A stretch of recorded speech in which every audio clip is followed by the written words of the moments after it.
नमस्कार, जय हिंद। आप सभी का एक बार फिर से स्वागत है हमारे YouTube चैनल में। पिछली क्लास में, पिछले वीडियो लेक्चर में मैंने आप लोगों को छत्तीसगढ़ सहकारी सोसाइटी अधिनियम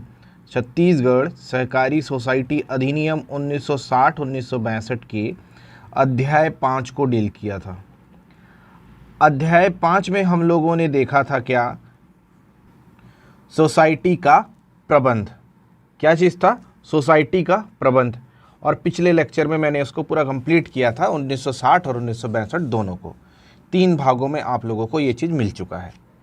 आज हम लोग इसी के आगे हमारे जो सिलेबस में दिया है, हमारे जो सहकारिता का जो परीक्षा होने वाला है उसके सिलेबस में जो दिया है, संपरीक्षा,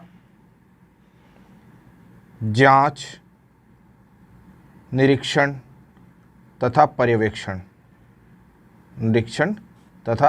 पर्यवेक्षण, इसके बारे में आज हम लोग देखने वाले हैं। ठीक है, ये जो अध्याय है संपरीक्षा, जांच, परीक्षण तथा पर्यवेक्षण, ये आप लोगों को 1960 के जो अधिनियम है उसका अध्याय 6 है, और इसके साथ साथ ये 1962 के भी अध्याय 6 में वर्णित है।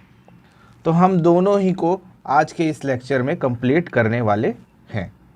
ठीक है, तो चलिए सीधे शुरू करते हैं 1960 का जो अधिनियम है उस चीज़ को। तो छत्तीसगढ़ सहकारी सोसाइटी अधिनियम 1960 के अध्याय 6 में वर्णित है संपरीक्षा, जांच, निरीक्षण तथा पर्यवेक्षण। ये अध्याय का नाम है। इसके अंतर्गत निम्न धाराएं हैं। कौन कौन सी धाराएं हैं? सबसे पहले आप लोगों को 58 में देखने को मिलता है, यहाँ पे प्रिंट नहीं हो पाया है, ये चीज़ मैं आप लोगों को लिख दे रहा हूँ। 58 में आप लोग को देखने को मिलता है लेखाओं की संपरीक्षा। फिर बोलते हैं संपरीक्षा बोर्ड के बारे में, मतलब ऑडिट बोर्ड के बारे में बात करती है 58 का। फिर आप लोगों को 58 ख में किसी सोसाइटी के हुए नुकसान को पूरा करने की प्रक्रिया के बारे में बताया गया है। धारा 59 आप लोगों को जांच के बारे में बताती है। जांच मतलब इंक्वायरी, है ना, जांच मतलब इंक्वायरी। 59 का आप लोगों को जांच में सहायता करने हेतु जो व्यक्ति हैं उनके कर्तव्य के बारे में बताती है। 60 बताती है कि सोसाइटी के पुस्तकों का निरीक्षण का जो अधिकार है, जो ऑडिटिंग कमेटी होती है उसके पास जो होता है, उसके बारे में डील करता है। 61 बोलता है कि त्रुटियों की परिशुद्धि मतलब रेक्टिफिकेशन ऑफ डिफेक्ट्स। कोई भी अगर त्रुटि हो रही है तो उसको ऑडिटिंग कंपनी उसको ठीक कर सकती है, ऐसा है ना। जांच के खर्चे वगैरह, कॉस्ट ऑफ इंक्वायरी, ये जो इंक्वायरी होगी इस इंक्वायरी के खर्चे कौन वहन करेगा, इस बारे में इसमें चर्चा है। और 63 यहाँ पे विलोपित कर दिया गया है, और धारा 63 का में कार्यवाही आदि पर जो व्यय होगा उसके बारे में चर्चा की गई है। तो इसमें से जो आप लोगों के लिए इम्पॉर्टेंट है वो सारा अधिनियम का पोर्शन आगे आप लोगों को देखने को मिलेगा। सबसे पहले देखो, आप लोगों को देखने को मिलता है धारा 58, छत्तीसगढ़ सोसाइटी एक्ट 1960 की धारा 58 लेखाओं की संपरीक्षा को निर्देशित अपने अंदर किया है ना। तो ये जो लेखाओं की संपरीक्षा है इसको हम थोड़ा सा देख लेते हैं क्या क्या चीज़ है। प्रत्येक सहकारी सोसाइटी संबंधित आय व्यय के लेखों का, लाभ हानि के लेखे और सहकारी वर्ष के अंतिम दिवस की स्थिति पर तुलन पत्र प्रस्तुत करेगी। जो सोसाइटी है वो क्या बताएगी? बैलेंस शीट बताएगी, इतना हमारा आय हुआ, इतना हमारा व्यय हुआ, कंप्लीट। फिर 58(2) में कहा गया है कि सहकारी सोसाइटी लेखा पुस्तक और समस्त संव्यवहारों को जो उसके कारोबार से संबंधित है संपरीक्षक अथवा संपरीक्षक फर्म को प्रस्तुत करेगी। जैसा उसको रजिस्ट्रार जिस संपरीक्षक फर्म को नियुक्त करता है उसको देगी, है ना, ये चीज़ हो गया। फिर जिसकी धारा 58 की क्लॉज 3 कहती है कि रजिस्ट्रार ऐसे व्यक्ति को भारत के सनद लेखाकारों की संस्था अथवा संपरीक्षा फर्म का सदस्य नहीं है जो उक्त संस्था ऐसी संपरीक्षा कर रही है तो सम्यक रूप से प्राधिकृत नहीं किया गया हो, शामिल नहीं करेगा।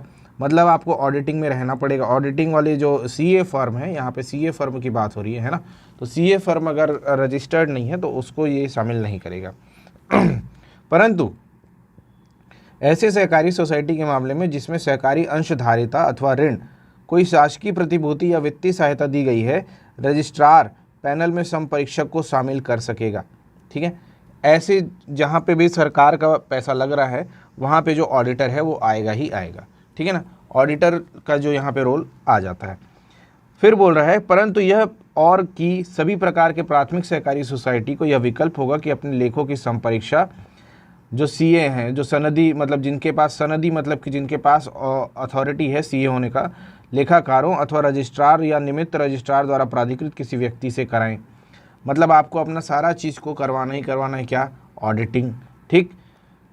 58 की धारा जो क्लॉज 4 है वो क्या कहती है, प्रत्येक सहकारी सोसाइटी लेखाओं की संपरीक्षा प्रत्येक वित्तीय वर्ष में, वित्तीय वर्ष मतलब कि 1 अप्रैल से लेके 31 मार्च, है ना, 1 अप्रैल से लेके 31 मार्च कम से कम एक बार रजिस्ट्रार द्वारा इस संबंध में प्राधिकृत संपरीक्षक से करवाएगा, है ना। और संपरीक्षा के लिए जो फीस देय होगी वो कौन देगा, सहकारी सोसाइटी देगा। ये चीज़ हो गया, है ना। राज्य सरकार द्वारा इस संबंध में विहित की जाए, परंतु यह कि फर्स्ट राज्य सरकार अधिसूचना द्वारा विनिर्दिष्ट किए गए के वाले कारणों से सोसाइटियों के किसी वर्ग को ऐसा शुल्क भुगतान करने से छूट दे सकती है। ये जो फीस देना है ये सहकारी सोसाइटी देगी, लेकिन अगर राज्य सरकार किसी ऑडिटर बोर्ड को नियुक्त कर रहा है तो वो बोल सकता है कि इनका फीस जो है वो हम देंगे, आप केवल ऑडिट कीजिए, है ना। तो सहकारी सोसाइटियों को ऑडिट से छूट राज्य सरकार दे सकती है, या तो फिर सोसाइटी को अपना ऑडिट खुद कराना पड़ेगा।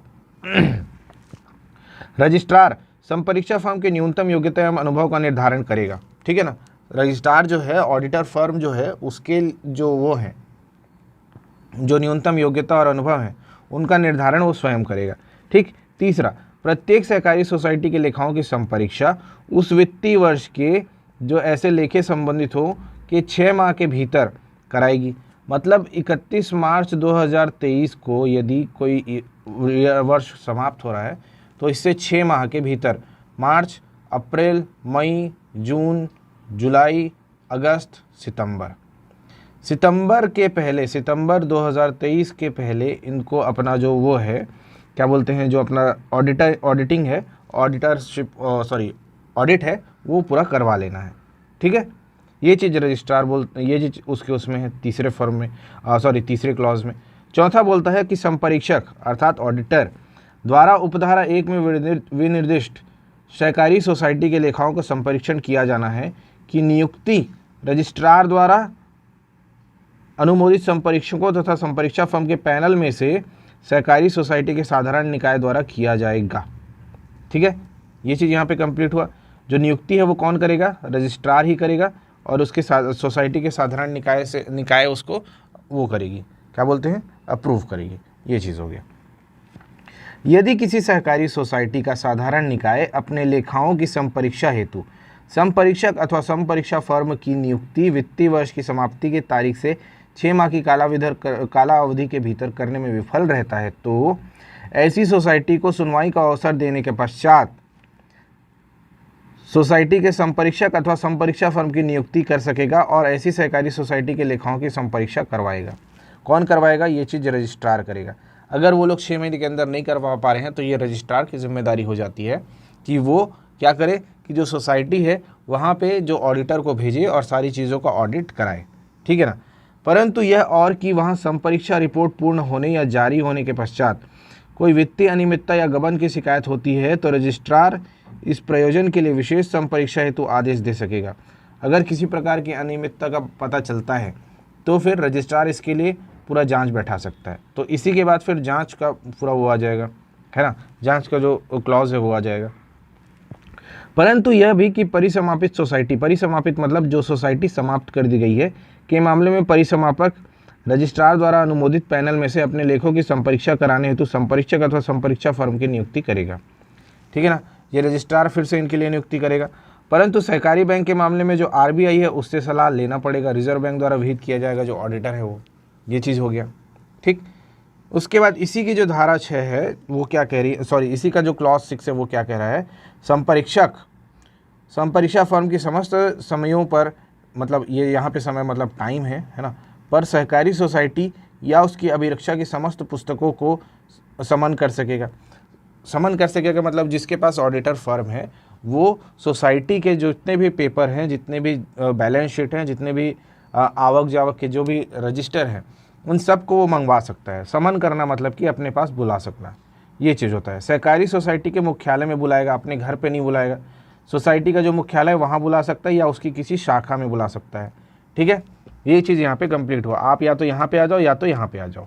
फिर देखो, ऐसा व्यक्ति है ना जो सहकारी सोसाइटी के अधिकारी या कर्मचारी हो, उससे क्या संपरीक्षक उम्मीद करेगा कि वो अपने सारे समव्यवहार के कार्यकरण के बारे में जानकारी देगा। किसको?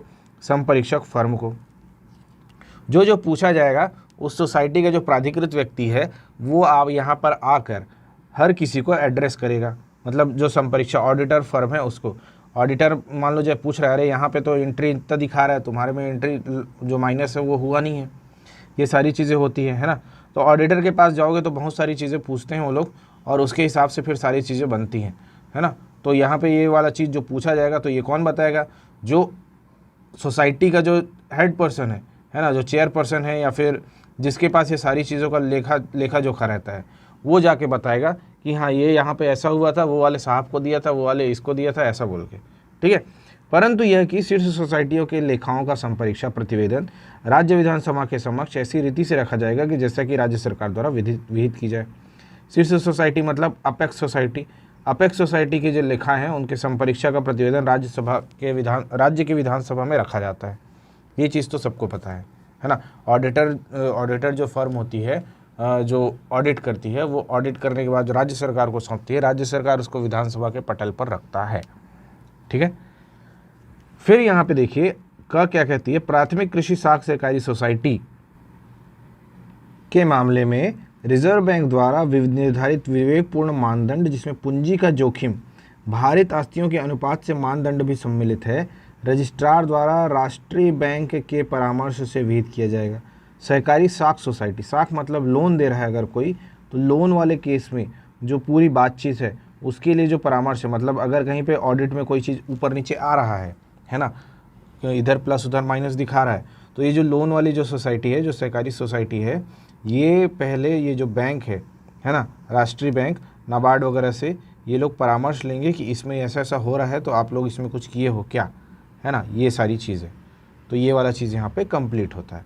फिर आप लोगों को 58 का देखने को मिलता है संपरीक्षा बोर्ड के बारे में। संपरीक्षा बोर्ड में क्या है?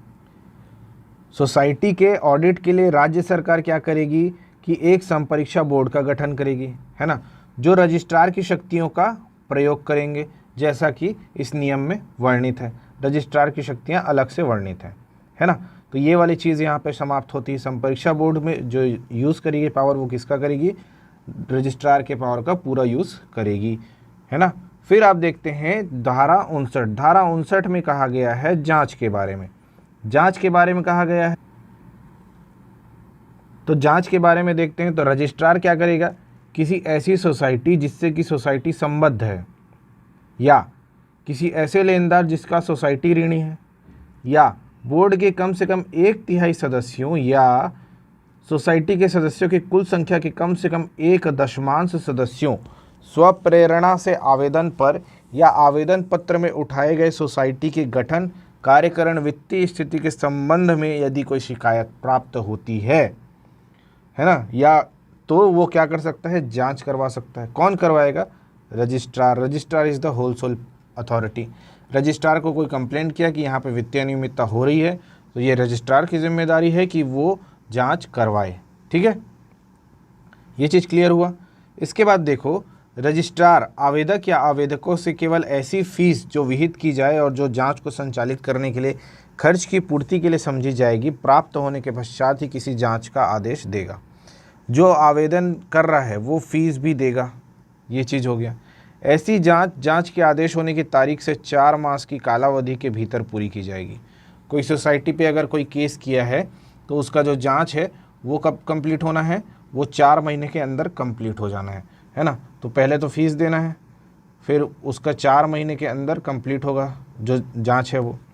रजिस्ट्रार जांच पूरी होने की तारीख से 1 मास की कालावधि के भीतर जांच की रिपोर्ट संबंधित सोसाइटी को, आवेदक को जिसने जांच के लिए कहा है, आवेदक को जिस नाम निर्दिष्ट किया गया है, सोसाइटी के किसी सदस्य को, ऐसे परिसंघ को जिसकी सोसाइटी सदस्य है, इन सभी को ये चीज़ भेजेगी रिपोर्ट कि ये सारा चीज़ है ना। और 5वां जो लेनदार है उसको भी भेजेगी।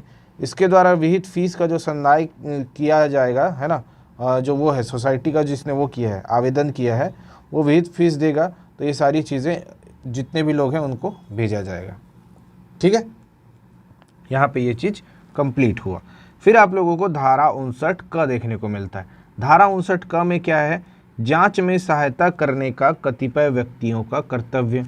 जो सहकारी सोसाइटी में जो लोग बैठे हैं उन लोगों को जांच में सहायता करनी आवश्यक है। 59(2) क्या कहती है? 59(2) क्या कहती है कि यदि सोसाइटी में कोई सहयोग नहीं कर रहा है तो रजिस्ट्रार के पास वो पावर होगा कि वो जिसने सहयोग नहीं किया है उसको 1000 रुपये से अधिक नहीं है ना, वो उसको क्या दे सकता है? शास्ति, मतलब दंड। 1000 रुपये तक का जो भुगतान है वो करने, पेनल्टी फीस पे करने को बोलेगा कि आप संपरीक्षक बोर्ड, ऑडिटर बोर्ड को आप सहयोग नहीं कर रहे हैं बोल के। ठीक है ना, ये चीज़ हो गया। और ये वसूलने का जिम्मेदारी किसका है? वो उसी का है। तो ये सारी चीज़ यहाँ पे समाप्त हो गई। फिर आप लोग देखते हैं सीजी कोऑपरेटिव सोसाइटी एक्ट 1962। ठीक है, ये वाला जो यहाँ तक का जो पोर्शन है, यहाँ से आप लोगों का 1960 का जो भी इम्पोर्टेंट चीज़ था वो यहाँ पे समाप्त हो गया। ठीक, फिर आप लोग को देखना क्या है कि 1962 का जो अधिनियम है, उस 1962 के अधिनियम में क्या क्या है। तो 1962 के मैंने कहा था कि ये अध्याय 6 में वर्णित है। उसके अध्याय 6 के 50 से 51 दो ऐसा वो है प्रोविज़न है, दो ऐसा इसमें एक्ट का वो है जिसके अंदर ये वर्णित है। तो 1962 की धारा 50 से लेकर धारा 51 क तक में संपरीक्षा, जांच, निरीक्षण एवं पर्यवेक्षण के बारे में बताया गया है। 50 संपरीक्षा की प्रक्रिया को बताती है। 50 का संपरीक्षा शुल्क का उद्ग्रहण बताती है। 50 का विलोपित है। 51 पक्के चिट्ठे का प्रकाशन के बारे में बता रही है। और 51 का संपरीक्षा प्रतिवेदन को राज्यसभा के पटल पर रखा जाना, इस चीज़ को संदर्भित किया है ना।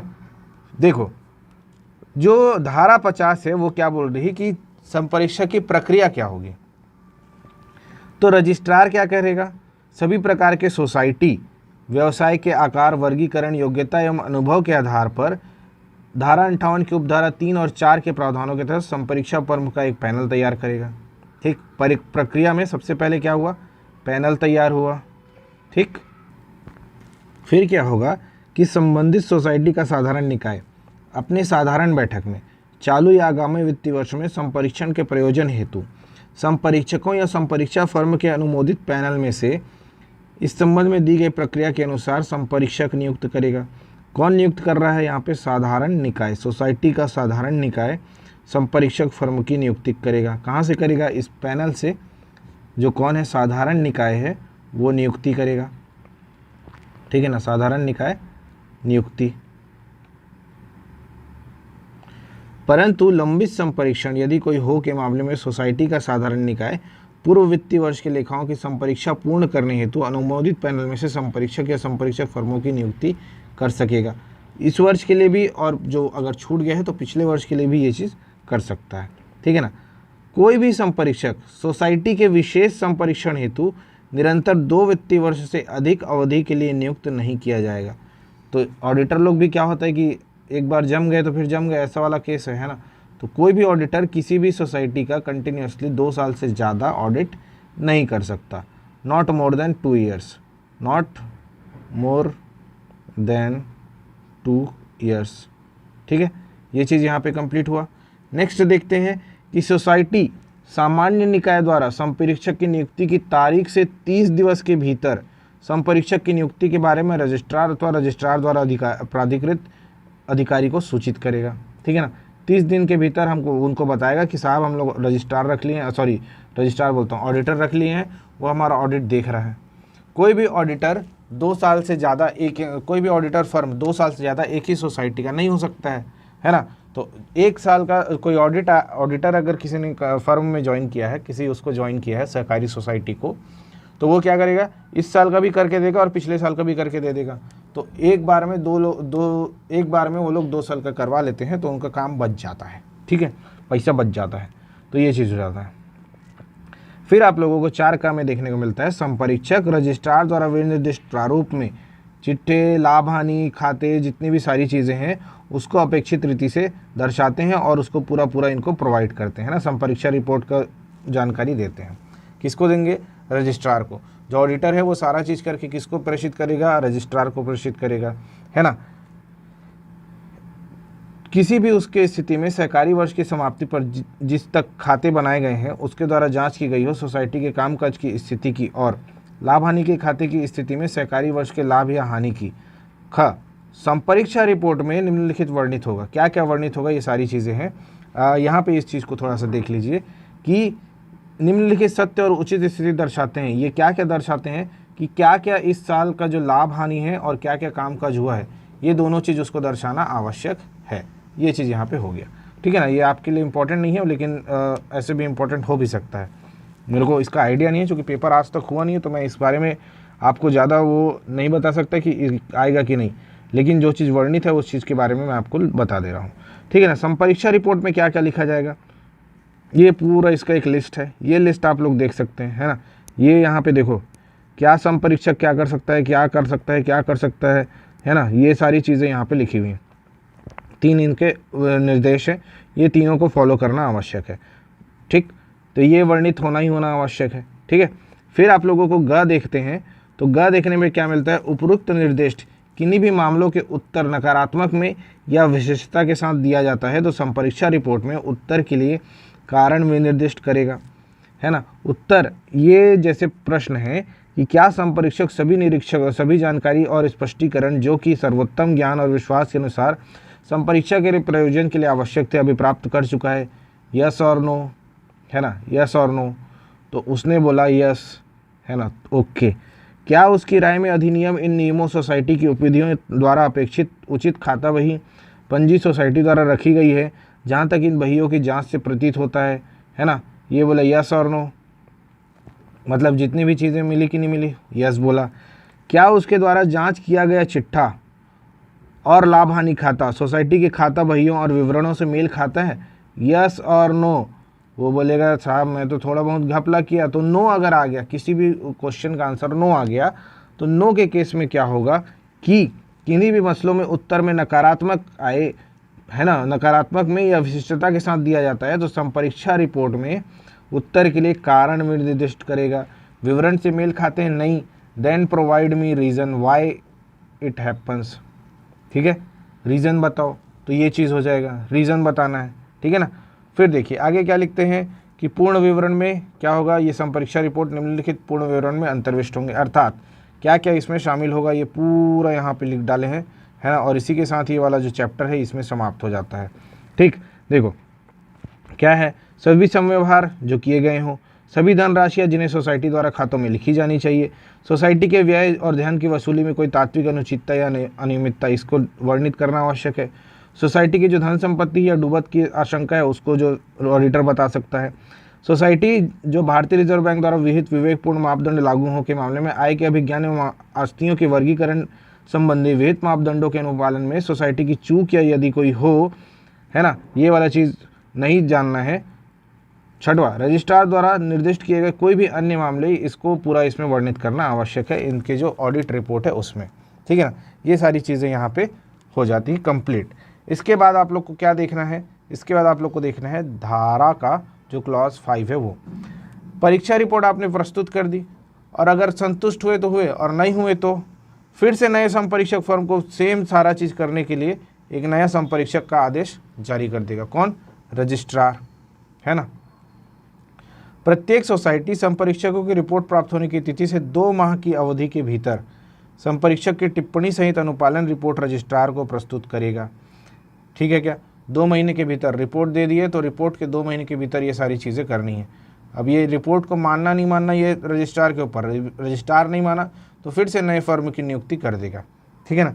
संपरीक्षण रिपोर्ट और वित्तीय विवरण हिंदी में देनी होगी, ठीक है, सारी रिपोर्ट हिंदी में आएगी, ये चीज़ भी हो गया। कौन सी भाषा? हिंदी भाषा। तो संपरीक्षा रिपोर्ट संबंधित सोसाइटी के बोर्ड के समक्ष विचारण हेतु रखी जाएगी और तत्पश्चात संपरीक्षा रिपोर्ट की एक प्रति रजिस्ट्रार को निर्धारित समयावधि के अंदर प्रस्तुत कर दी जाएगी। निर्धारित समयावधि क्या है जी? 2 माह, ठीक है ना, 2 माह के भीतर प्रस्तुत कर दी जाएगी। शीर्ष सहकारी सोसाइटी राज्य विधानसभा में इस चीज़ को रखेगी। कंप्लीट हुआ क्या? ये चीज़ यहाँ से समाप्त होता है। फिर आप लोगों को धारा 50 का देखना है। धारा 50 में शुल्क के उद्ग्रहण के बारे में बात किया गया है। जो इसका धारा 50 का जो कहता है वो संपरीक्षा शुल्क किससे लेना है इसके बारे में बोलता है। तो प्रत्येक सोसाइटी अपना अपना ऑडिट का पैसा देगी। क्या समझ आया? ऑडिट का पैसा कौन देगी? सोसाइटी देगी, है ना। ये इसमें लिखा हुआ है। अगर विभाग अपने स्तर पे विभाग अपने स्तर पे ऑडिट करवा रहा है तो ये सारी जो शुल्क है उसका जो अंतिम जो वो है वो सोसाइटी द्वारा शुल्क का संदाय ऐसी रीति में किया जाता है, ठीक है ना। चाहे विभाग कराए चाहे वो कराए, ये दोनों केस में सोसाइटी आ रही है, ठीक। राज्य सरकार के केस में क्या होगा? उद्ग्रहित संपरीक्षा शुल्क भू राजस्व के बकाया के रूप में वसूली जाएगी। अगर किसी ने राज्य सरकार के पर्टिकुलर उसको अगर पेमेंट नहीं किया है तो ये सारी चीज़ें कैसे वसूली जाएगी? भू राजस्व के रूप में वसूली जाएगी, ठीक है क्या। यहाँ पे ये आप लोगों को 1960 और 1962 का अध्याय जो है 6 संपरीक्षा जांच निरीक्षण और पर्यवेक्षण समाप्त होता है। इसके बाद फिर हम इसका जो अंतिम जो हमारे पास जो लिखा हुआ है समापन के बारे में, उसके बारे में हम देखेंगे, ठीक है। तो अगला अध्याय जो होगा वो समापन पे होगा और उसके बाद फिर हम सहकारी अधिकरण के गठन के बारे में चर्चा करेंगे। चलिए मिलेंगे फिर अगले अध्याय में, तब तक के लिए धन्यवाद। जय हिंद।